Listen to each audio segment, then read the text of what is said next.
Hai rekan-rekan semua, bertemu dengan saya lagi, Gede Humaswara Pratama, saya dosen dari Universitas Pendidikan Nasional. Di pertemuan kali ini kita akan membahas tentang perulangan pada programming. Ya. Jadi ada beberapa perulangan yang bisa memenuhi algoritma kita untuk kita terjemahkan ke dalam bahasa pemrograman. Apa itu perulangan ya? Perulangan itu sesuai dengan katanya atau sebutannya, itu perulangan dalam bahasa pemrograman berfungsi untuk melakukan perintah yang berulang-ulang sesuai dengan suatu situasi, entah itu kita ambil dari array ataupun dalam kondisi tertentu. Dalam bahasa pemrograman umumnya, bukan hanya dalam Python, itu ada banyak, ada beberapa jenis perulangan. Itu ada for each, dalam bahasa pemrograman JavaScript misalnya atau bahasa pemrograman yang lain. Ada while, ada do while, kurang lebih itu ya, ada yang disebut dengan counted loop ya. Counted loop itu adalah perulangan yang terhitung. Kita tahu berapa jumlah perulangannya. Tapi ada yang uncounted loop ya, misalnya while atau do while itu adalah perulangan yang kita tidak tahu. Itu berdasarkan kondisi ya, ada syarat ya, mirip seperti kondisi pada if menggunakan relational operator. Jadi jika kondisi terpenuhi, maka dia akan berulang terus. Jadi kita tidak tahu berapa kali dia akan berulang sesuai dengan kondisinya. Tapi kalau for each itu adalah counted loop. Dan kita tahu misalnya itu seringkali perulangan itu berasal dari array. Jadi kita tahu berapa length dari array, dia akan berulang sebanyak length tersebut. Atau mungkin perulangan dari karakter ya, dari string ya. Jadi string itu akan diulang huruf per huruf. Nah, itu juga kita tahu berapa jumlahnya. Oke. Untuk for loop, contohnya seperti ini ya, berikutnya. Untuk angka yang bernilai 1, selama angka kurang dari 10, maka jumlahkan angka dengan nilai 1 lalu tampilkan angka tersebut. Oke, itu kondisi yang akan kita buat. For angka has value 1, and angka has value less than 1, add angka with 1, dan print angka. Nah, dalam bahasa pemrograman bentuknya akan menjadi seperti ini. For angka sama dengan 1, maka jika angka tersebut masih kecil daripada 10, tambahkan 1 ya. Angka plus itu adalah angka sama dengan angka plus 1 ya. Itu operator tambahan lagi. Lalu kita print angka. Jadi selama angka itu masih kurang dari 10, dia akan ditambahkan terus dengan 1 lalu di print. Tambahkan 1 lalu di print, tambahkan 1 lalu di print, hingga kondisi ini menjadi false ya. Ini kan kondisi ini di awal akan menjadi masih true ya, masih true. Hanya 1 ditambahkan 1, maka dia ditambahkan 1, tadi akan print, dia jadi 2, masih dia kondisi ini masih true, ditambahkan terus sampai dia angka ini menjadi 10, sehingga kondisi ini akan menjadi false. Dia akan terjadi perulangan di sana. Nah, perulangan itu kita sudah ketahui karena kita menentukan berapa kali dia akan berulang. Okay. Yang berikutnya adalah for each ya. For each itu biasanya berasal dari array ya. Array tersebut kita bisa kita bisa lakukan perulangan pada array sejumlah value-nya. Jadi untuk angka yang ada di dalam array angka, tampilkan angka. Jadi array-nya adalah bentuknya seperti ini ya. For angka in array angka, do print angka. Jadi for angka in array angka. Jadi masing-masing value ini akan dikeluarkan satu persatu, dimasukkan ke dalam variabel angka ini. Jadi ini definisi angka ya, definisi variabel ya. Nah, lalu jalankan statement. Setiap perulangannya statement akan dijalankan. Jadi 1 dimasukkan ke angka, di print jadi 1, 2 dimasukkan ke angka, di print menjadi 2 dan seterusnya. Oke. Nah, itu untuk perulangan ya, perulangan berdasarkan array ya. Itu ada pada hampir seluruh bahasa pemrograman. Yang berikutnya adalah while ya. Ada while, yaitu misalnya kita definisikan dulu sebuah variabel ulang yang isinya adalah 1, value-nya adalah 1. Lalu selama ulang bernilai 1, lakukan perintah ini. Saya terjemahkan dalam bahasa Inggris. While ulang is one, do this. Ya. Nah, ini yang terjadi. Nah, kalau kalian perhatikan, ini menggunakan kondisi ya, karena dia menggunakan relational operator, dia menggunakan kondisi. Dan jika kini kita jalankan dalam bahasa program, apa yang terjadi? Ini akan terjadi perulangan terus menerus, karena kondisi ini selalu true, tidak ada yang mengubah kondisi ini menjadi false. Nah, sehingga itu akan menjadi error dalam aplikasi kita. Tapi setidaknya kita tahu bahwa ada perulangan yang namanya while. Ya, while. Nah, lalu ada yang namanya do while. Ya. Do while itu hampir sama dengan while, cuma dia perbedaannya perintahnya dijalankan terlebih dahulu, baru kondisinya yang dicek. Jadi do this while ulang is 1. Nah, kalau dalam programan bentuknya akan menjadi seperti ini. Do print, kalau tadi kita while dulu baru ada statementnya. Nah, ini ada statement dulu baru ada while. Cuman di bahasa pemrograman yang modern ini sudah tidak ada lagi, hanya ada perulangan while saja. Jadi dua ini tidak digunakan lagi. Cuman kita harus tahu bahwa ada perulangan seperti ini. Nah, ini ada dulu karena mungkin ada keterbatasan dulu ya, keterbatasan. Jadi dan ada kondisi tertentu atau algoritma tertentu yang membutuhkan perintah seperti ini. Cuman sebenarnya kita bisa akali dalam perulangan while saja cukup. Jadi ini perintahnya dijalankan dulu, maupun kondisinya ini false, setidaknya statementnya dijalankan sekali, walaupun kondisinya ini tidak benar atau false. Oke, loop dalam Python itu sintaknya adalah seperti ini. Jadi ini untuk perulangan pada array. Jadi kalau dalam Python itu tidak ada yang namanya for each, yang ada hanya for. Nah, jadi pada Python perulangan hanya bisa dilakukan, for hanya bisa dilakukan pada array atau sebuah string. Jadi perintahnya misalnya seperti ini. Jadi kalau dalam while perintahnya akan menjadi seperti ini. Ya. Jadi perbedaannya hanya adalah ini kita sudah punya semacam kumpulan sebuah angka, tumpukan sebuah angka yang entah dari sebuah huruf atau kata atau dari sebuah array ya. Nah, kalau dalam while kita menggunakan kondisi, itu perbedaannya. Jadi kita membutuhkan dua ini untuk melengkapi logika atau algoritma kita dalam bahasa pemrograman. Oke, ini kurang menjalankan lebih satu. Nah, ada yang disebut dengan break. Apa itu break? Nah, break ini adalah sebuah sintak dalam Python yang bisa menghentikan looping jika dia dijalankan dalam sintak tersebut. Ya, jadi break ini bisa menghentikan looping walaupun dalam array ini masih ada value yang belum dijalankan pada perulangan ini. Ya. Nah, dalam while pun break ini bisa digunakan untuk menghentikan perulangan. Ya. Jadi ini contohnya misalnya jika ulang ini yang sebelumnya didefinisikan value-nya adalah 1, ulang ini lebih kecil dari 5, maka ulang ini ditambahkan 1. Ya. Setiap ulangannya dia ditambahkan 1. Tapi jika ulang ini sama dengan 3, kita break. Nah, baru di sini ada print. Tapi kalau kondisi ini tidak memenuhi syarat, maka break ini tidak akan dijalankan dan print akan terus dilakukan. Tapi ketika dia memenuhi break, dia akan berhenti, dia akan menghentikan perulangan ini walaupun kondisi ini masih true. Itu terjadi. Sama juga dengan for. Nah, ada juga yang disebut dengan continue. Kalau tadi break itu menghentikan perulangan, kalau continue ini akan skip ya, melewati statement di bawahnya. Jadi misalnya ini ada array angka ya. Tadi array angka ini adalah 1 sampai 6. Jadi dia akan melakukan perulangan 1, 2, 3, 4, 5, 6 itu yang akan diprint di sini. Nah, ketika menemukan kondisi seperti ini, if angka sama dengan 2, maka sintak continue akan dijalankan. Jadi dalam satu perulangan statement ini akan dilewati. Jadi tidak akan di-print. Tapi dia tetap akan melanjuti perulangan yang berikutnya. Jadi tidak menghentikan perulangan seperti break tadi. Hanya melewati saja. Itu juga dalam while.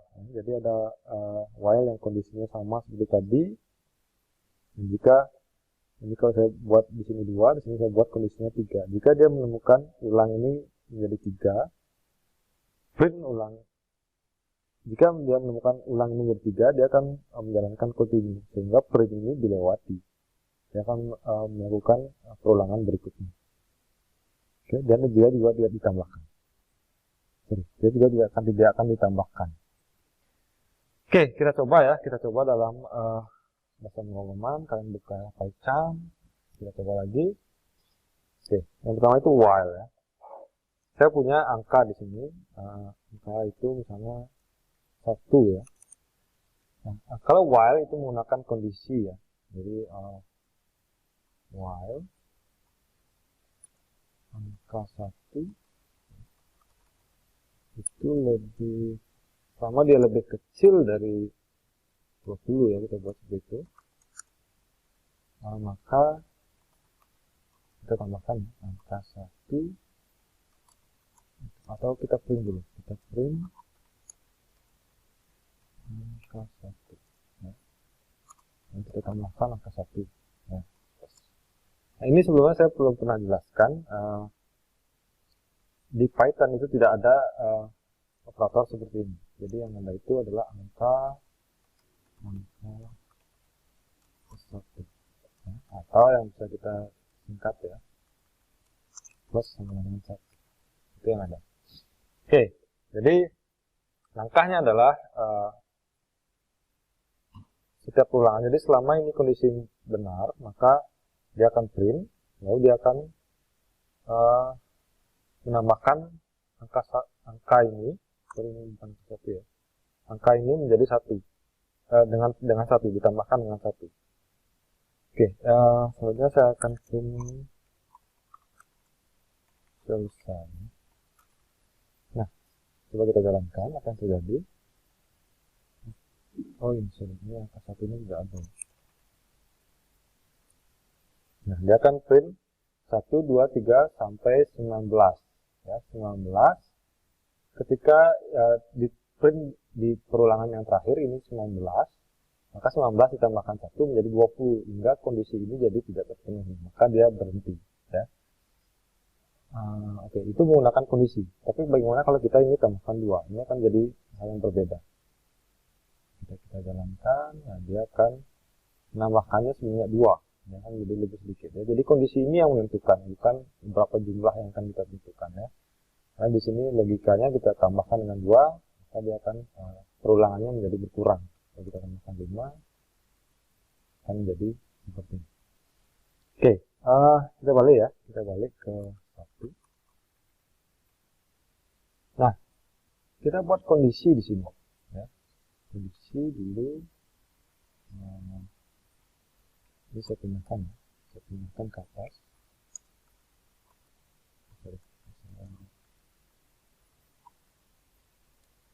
Angka